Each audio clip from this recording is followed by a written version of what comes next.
that didn't come from a good background, you know, like we didn't have money, stability. My dad was a refugee, and I'm quite proud to say that, to show that we are, you know, we deserve to be in this room. And she looked at me and went dead in the eye and goes, "Don't worry, lad, your community service will be over soon." Does taking a single piece of plastic from a river or a beach or the ocean make any difference? Yeah. And I always answer it with, no, it makes absolutely no difference. But at the same time, yes, it makes all the difference. Yeah. My end goal is for organizations like UOCEAN not to exist. What does it mean to fight for something bigger than yourself? Today's guest is doing exactly that. And he is building a movement while he's at it.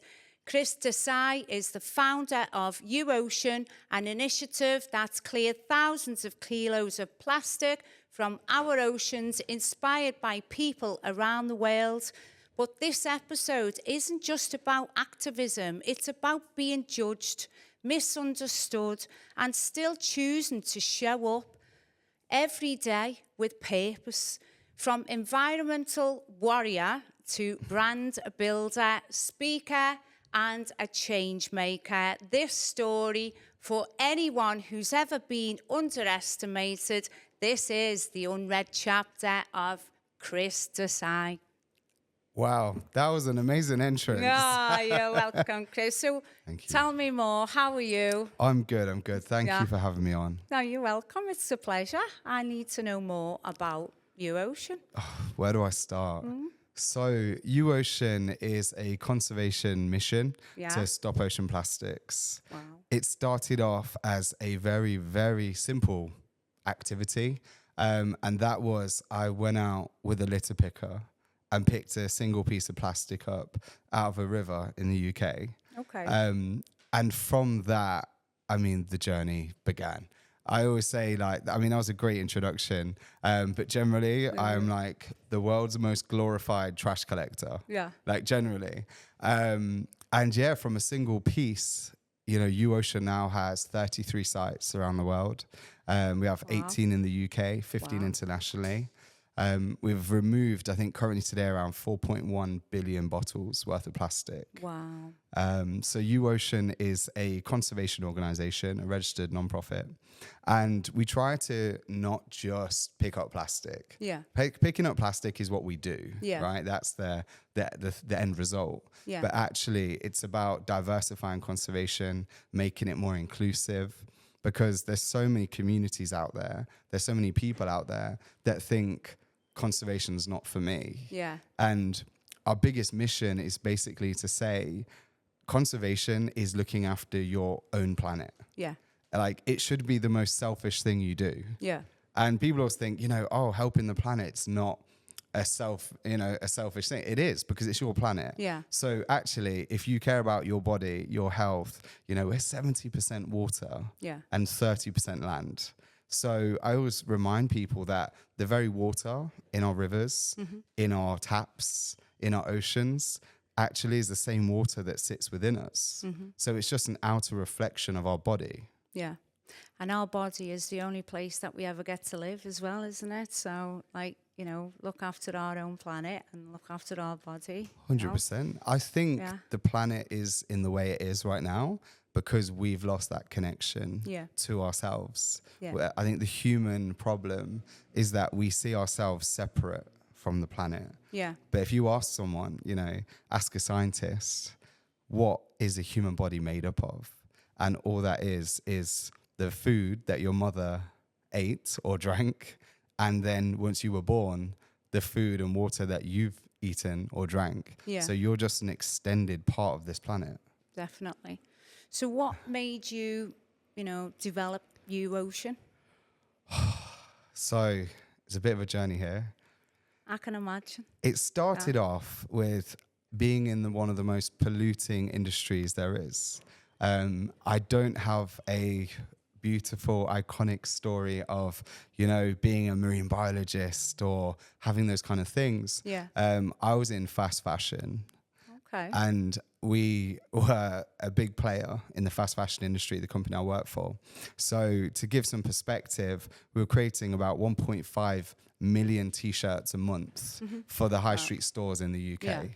If you understand how many liters of water it takes to make one T-shirt, and we're doing 1.5 million a month, all the inks that are used, the washes, the dyes, the toxic dyes, all these different things, the polyester fibers, I would say I polluted the planet a lot more than the average person. Okay. So it came from a realization that I was on a work trip and I went into this factory and I'd started to think, a bit outside of myself.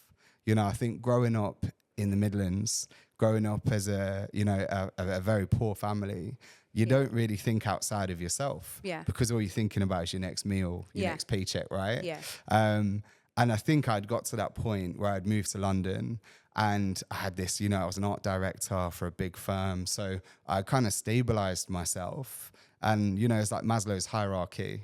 It's very much that because I had the base needs met, I started to think about myself and the planet, myself and people, myself and relationships, and started to, to be honest, I started to drop the ego and I think the false persona that I had built up around myself. Yeah, like questioning who you are and what you want. What does Chris Desai want? 100%. Where do you see your future and what do you want? And, I mean, I've obviously looked into yourself and what you do, and I think it's incredible. Everyone's in uniform and wearing all the T-shirts, the hoodies and everything. I think it's absolutely amazing what you've done. Thank you. So where's your next move now? Like, where are you off to next? Because you're always traveling everywhere. I think, I've got about 5 countries before the end of the year. But every country we go to, we try to make it purposeful. Okay. So it's either creating a new UOCEAN chapter. It's about setting up an educational project. So UOCEAN in its entirety is clean up, educate, then advocate. Yeah. So everyone has to clean up. Yeah. It doesn't matter if you're a boardroom CEO or you're a new intern or you're a kid in school.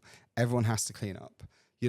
I was asked the question, I'm always asked the question, does taking a single piece of plastic from a river or a beach or the ocean make any difference? Yeah. And I always answer it with, no, it makes absolutely no difference. But at the same time, yes, it makes all the difference. Yeah. And it's that paradox, right? Yeah. That one piece on its own doesn't make much difference. Yeah. 7 billion people clearing up our oceans and our rivers, it makes all the difference. We wouldn't have an ocean plastic problem. Yeah. So it's one of these things, our plans for the next, I'm already thinking about 18 months ahead. I can feel that from you, to be quite honest, because like me, I was just going to say, like, what's your end goal with UOCEAN, where do you see that? To be honest, it's always an evolving project. And it's a mix, it's a very personal mission of mine. Yeah. And you've been very kind, obviously, in what you said about me. But I do always say I am the world's most glorified litter picker. So a couple of achievements that I think UOCEAN's had and myself just in the last year, we achieved these kind of like global statuses. I won 40 under 40 globally for climate and sustainability. And then a few months after, got top 100 influential voices. Wow. And I'm not saying that to brag, but once I got it and the organization got it, we sat down as a team and then everyone's like, oh my gosh, we've done it. We've done this, we've done that. And I kind of went, but that can't be it. Yeah. Like, this was never for fame, never for recognition. What is our actual goal? Yeah. And our goal started off to remove 1 billion kilos, but 1 billion kilos, to be honest, it's not even going to touch the problem. Yeah. So I don't see UOCEAN having a final goal. Yeah. I think if you set a final goal, it's very much then, well, what happens when you get it? Yeah. And as you see, I mean, I know you interview a lot of famous people, and it's very much that you'll speak to these athletes, these high-performing people, that once they achieve their goal, they fall into like depression. They fall into lack of activity. Yeah. right? And I mean, you know, your own personal successes, you know, when you've achieved that dream, then you say, what's next? Yeah. So to me, it would never be about, we don't have an end goal. Yeah. Our end goal, ultimately, if I was to put one to it, my end goal is for organizations like UOCEAN not to exist. I think that would be the goal, that we would live on a planet where we respect our land, our ocean, our people. Exactly. And the role of UOCEAN or UEarth or UHumans or any of our projects wouldn't need to exist. So that's probably our end goal, which is complete dissolution. Yeah, I agree with you there, and I've seen a lot on like the news and things, and what, you know, all this causes with, you know, like I've seen like dolphins and things like that, and the damage, and it's soul destroying. And I think what you're doing is absolutely super amazing, and I can see this continuing growing, and I hope that the message does get out to everybody there. And I think it needs hearing more, doesn't it? You know, I think what you've done is incredible, and the recognition when you said, well, where does, you know, I weren't here for that, but I think you need to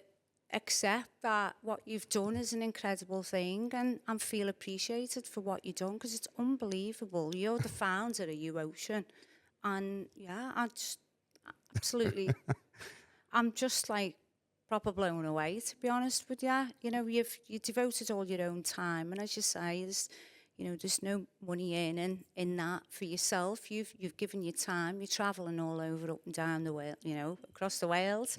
Like I said before, where you going to next, you know? So we've got Abu Dhabi, Saudi, and Dubai in the next couple of months. Oh, wow. Okay. And India and Sweden. Yeah. But yeah, no, I mean, what you just said really resonated.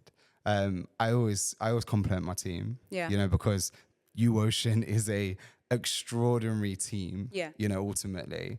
And I always say anything that UOCEAN achieves is not due to a single person. It's a team. It's a team effort and a volunteer's effort. You know, we've got around 7,500 volunteers across the world. Yeah. And it's people putting their time and effort in.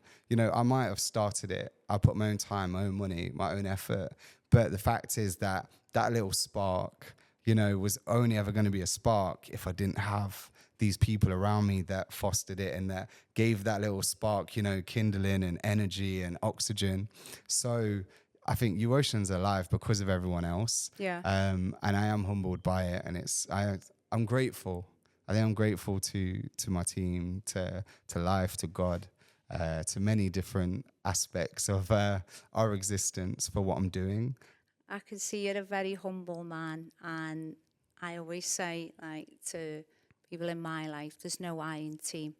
It's a shared job, and I always say, if you all work together, we all achieve, we all get where we need to be, and I think there needs to be more of that. You know, there's a lot of chapters for UOCEAN to come, isn't there, you know? And I wish you all the best, obviously, when you're travelling. You must feel like you're living out of a suitcase, you know, where am I now? Pretty much, I would say. Yeah, I do live out of a suitcase. Yeah. But I am fortunate as well to have that balance. Yeah. I was just saying earlier, you know, before we started this, that I took last week off. Yeah. It's the first week I've had off probably in about 9 months. Yeah. But having that expo that we had, you know, showcasing the projects to the UK, I think it took a lot out of me. And yeah, it is about balance. I feel refreshed now, and this is the first thing that I'm doing since I've came back. So I'm honoured. Oh, yeah, I'm grateful. Chris, yeah. No, well, thank you for coming in. No.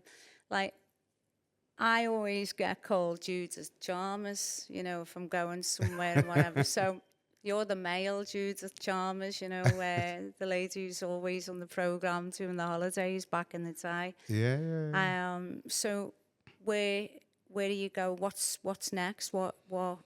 What's next? So we've just launched a sub-project under UOCEAN. Yeah.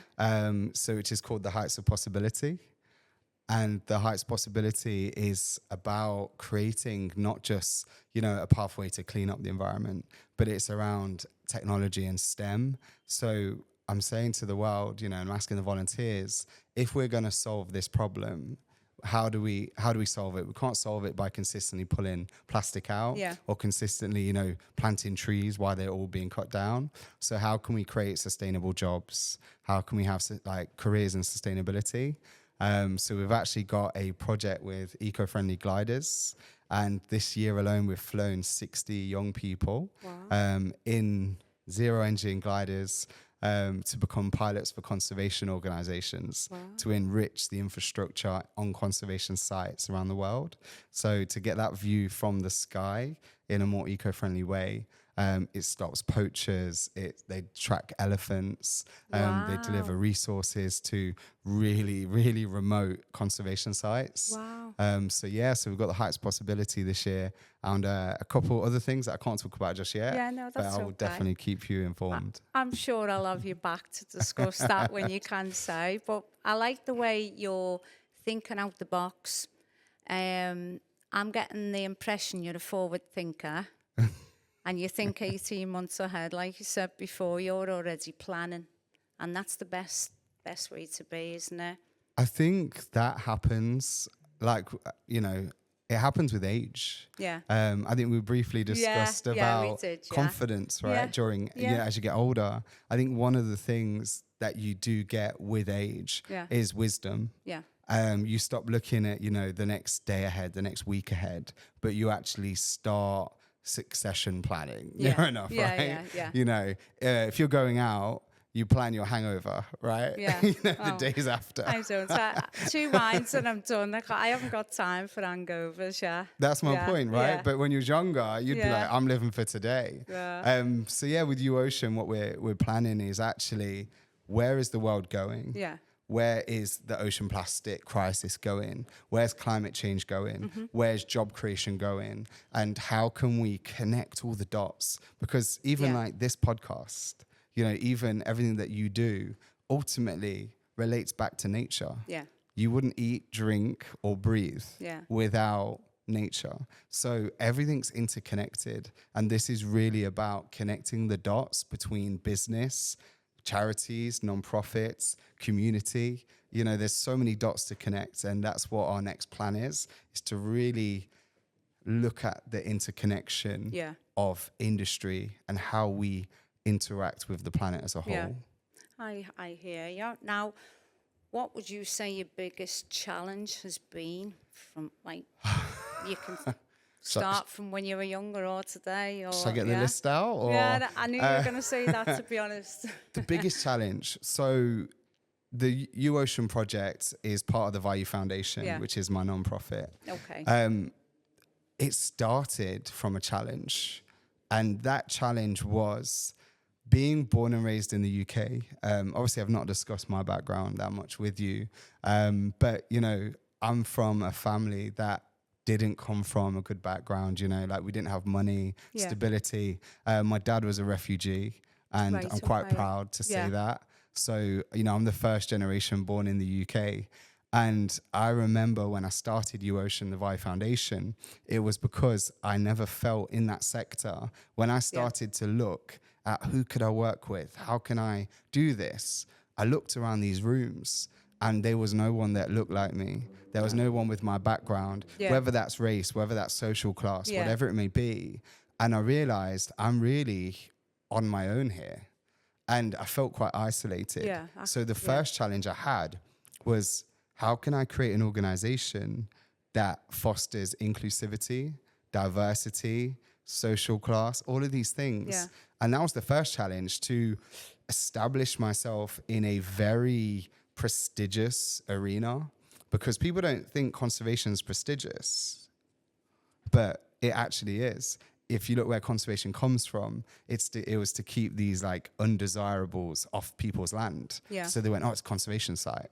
If you look at the people involved in conservation, it wasn't the people that were just working day to day. They were rich aristocrats, people like that. So I've established, UOCEAN and the Value Foundation in a very prestigious arena.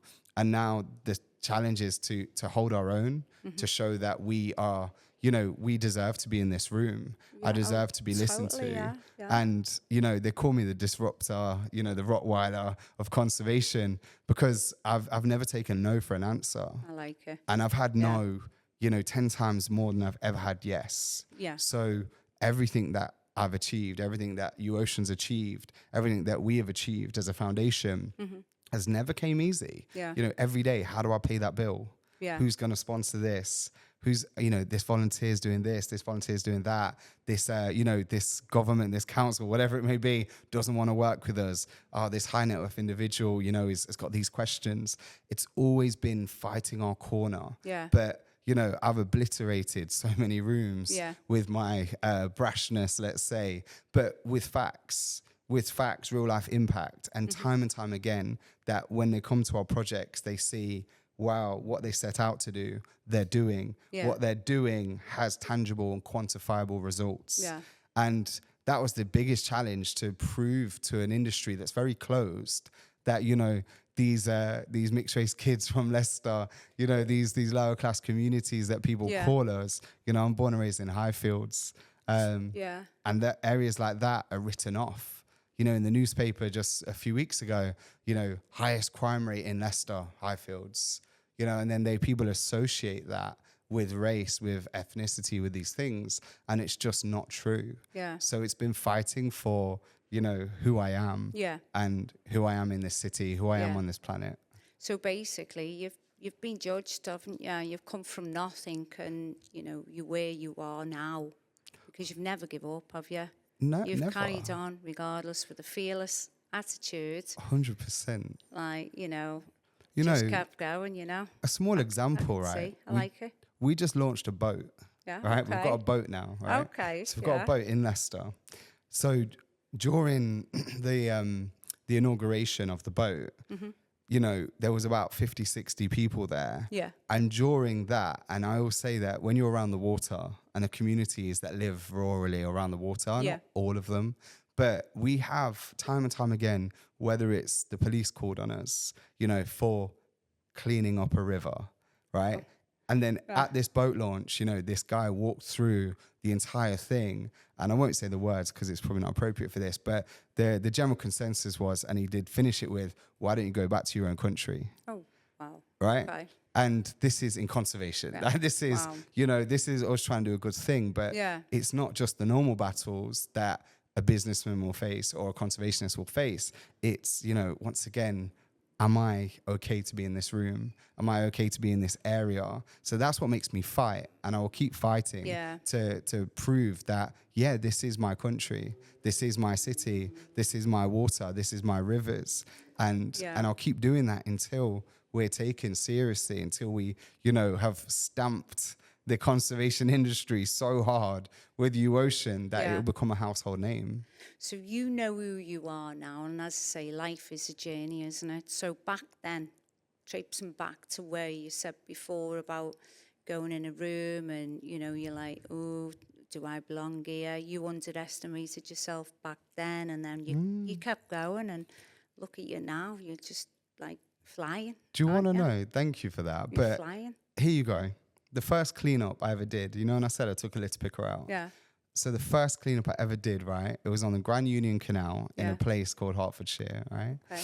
And as I was pulling this plastic out, right, and this was the first week of lockdown, right, when I went to launch the project, which once again, another setback, but I saw it as an opportunity. And there was this lady walking along the canal, and she was like watching what I was doing, looking away, looking at me, looking away. And she got closer and closer. And obviously it was an older lady. So I didn't want to stare at her. I didn't want to make her feel uncomfortable in any way. Yeah. So I just avoided all eye contact with her. But she's kept looking. And she got closer and closer. And then I felt like she wanted to say something. Yeah. So, I just casually smiled. I turned around. And as I looked at her, she said these words. And she looked at me and went dead in the eye and goes, "Don't worry, lad. Your community service will be over soon." No. Seriously. Wow. And then she smiled and walked off. Wow. Okay. Right? You want to talk about inspiration. You want to talk about this. The first cleanup I ever did, someone thought that whether it was my age, whether it was how I look, you know, whether it was my race, whatever it may be, why should doing something good for the planet be classed as a punishment? Yeah. And that was my drive to say, I'm going to make conservation look fun. I'm going to make it inclusive. I'm going to, you know, we're going to do barbecues. We're going to have music on. We're going to get the community out. We're going to get teams out. We're going to put this across the news, right? Yeah. To make it look attractive. Because if you think that clearing up our planet or looking after, you know, the land is a punishment, we've got a long way to go. Yeah. Oh, wow. I can't believe what you've just said there. I thought you were going to tell me something funny as you were smiling, but obviously you were laughing because you knew that that was not true, and you're telling me the story, and I was waiting for that, and then I didn't expect that at all. It's just proper, like, thrown me off there. I just want to get the point across that behind all this success, it's never been easy. And, you know, I wish it was. You know, I wish it was like the Midas touch. But it's not. We've had to fight for every single thing that we've got. We've had to fight every single day to exist in the space that we exist in. So I just want to give some context to who we are and why we exist. Yeah. So where on the unread chapter would you say is your unread chapter? My unread chapter? Do you mean what I've not done or what someone doesn't know? It's up to you. Dig deep, you know, tell me. Something that you want to talk about. Something that I want to talk about. To be honest, I think so within the Value Foundation, we've got the 3 projects, right? So one's ocean conservation, one's land conservation, and the final project, which actually was supposed to be the first, is called UOCEAN.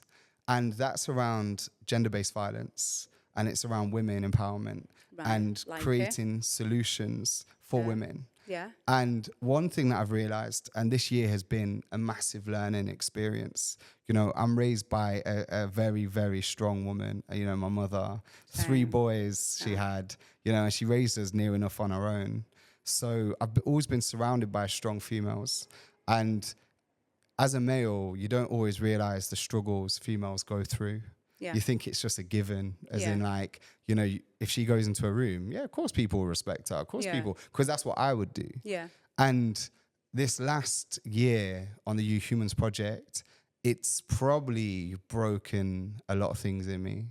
I think I've probably, you know, had to walk out of certain rooms more times just to compose myself than my entire life, because I'm hearing stories of how badly women are being treated, especially in the UK and around the world. I mean, it's systemic. Yeah. And so the unread chapter, I think, really is about what can men do.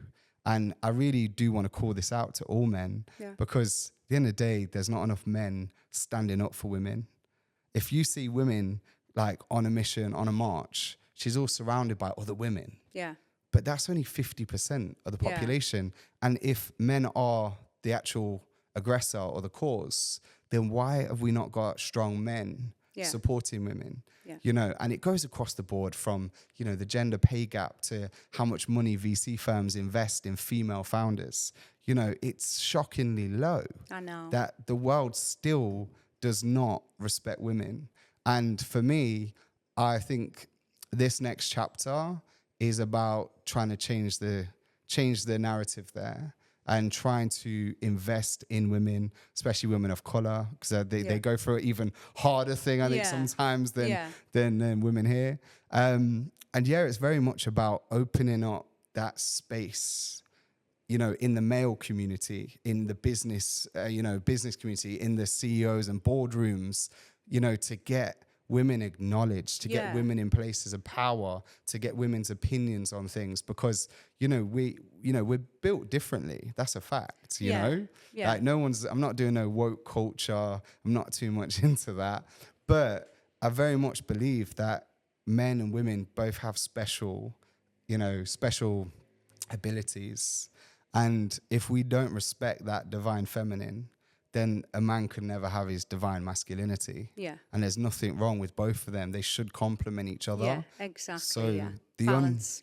The unread chapter for me this year is about really acknowledging more women and fostering I think fostering resilience, you know, within these women groups that we work with, that they need to have an equal footing as the men do in this world, because right now women still aren't respected enough. I like what you've said there, like what you've talked about there hits home with me. So I would like to have a good little chat to you about that, you know, during the show or after the show or whatever, you know. But what would you like to be remembered for, Chris? Honest truth. Yeah. I want to be remembered for being a good father, a good husband, a good friend. When it comes to business, you know, I've got multiple companies. Yeah, it's great because obviously it provides money for lifestyle and for the foundation, things like that.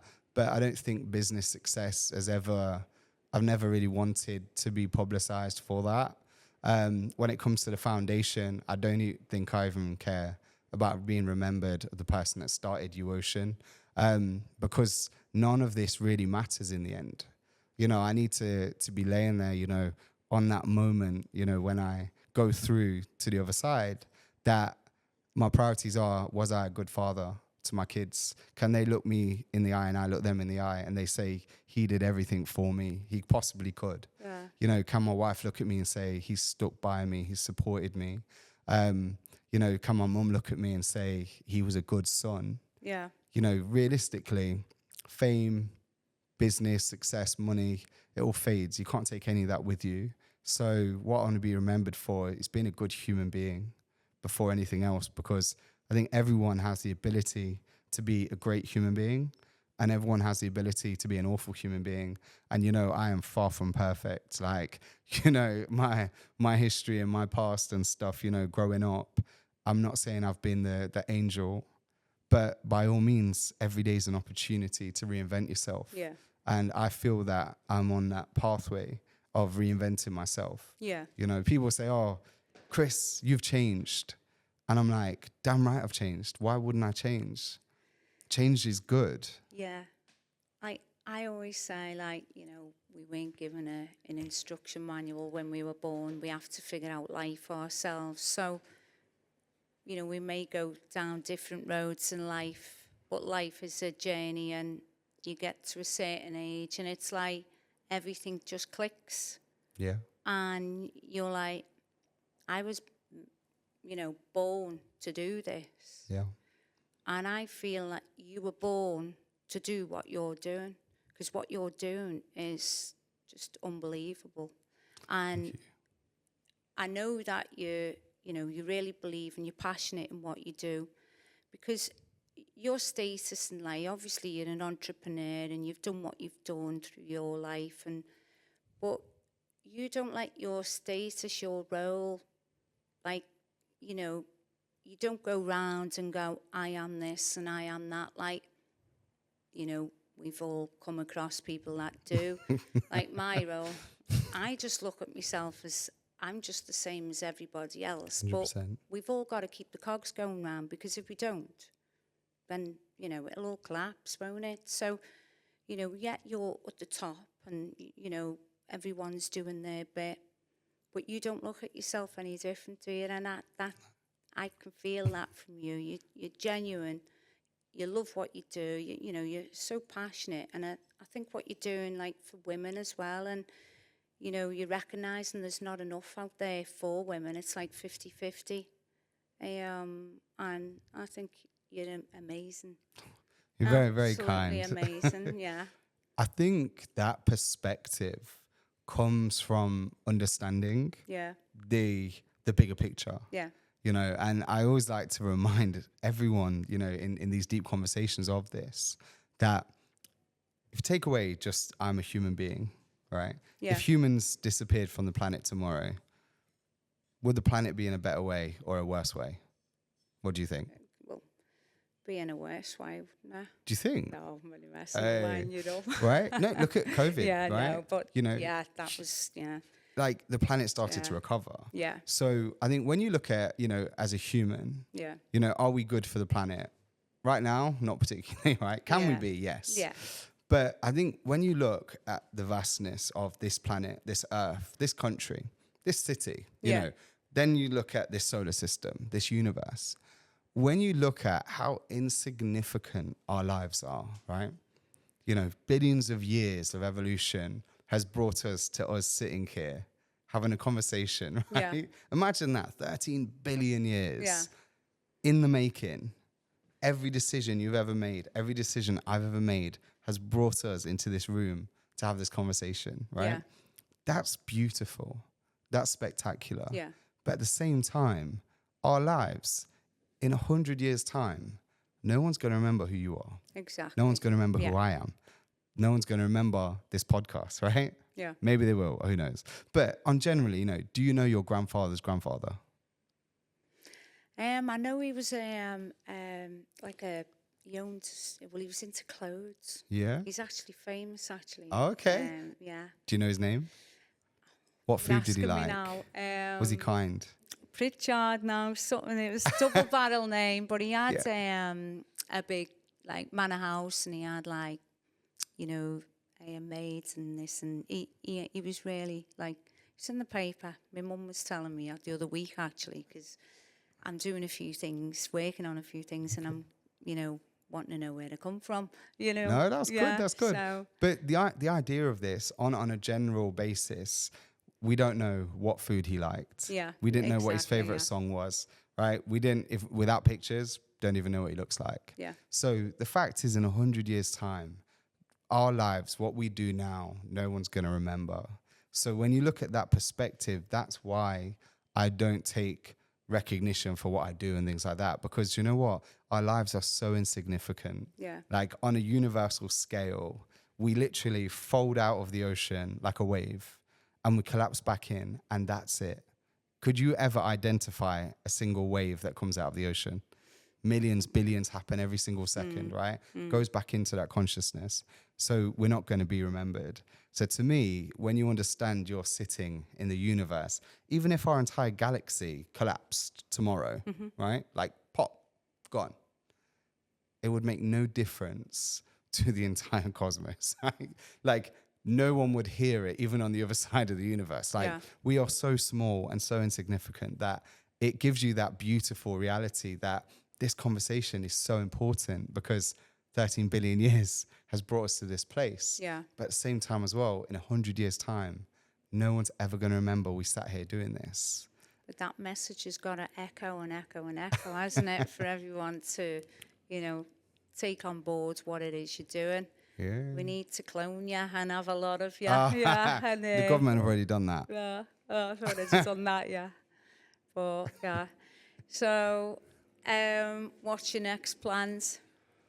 Next plans is, you know what, I've had about a few weeks back in the office after my little break, which was nice.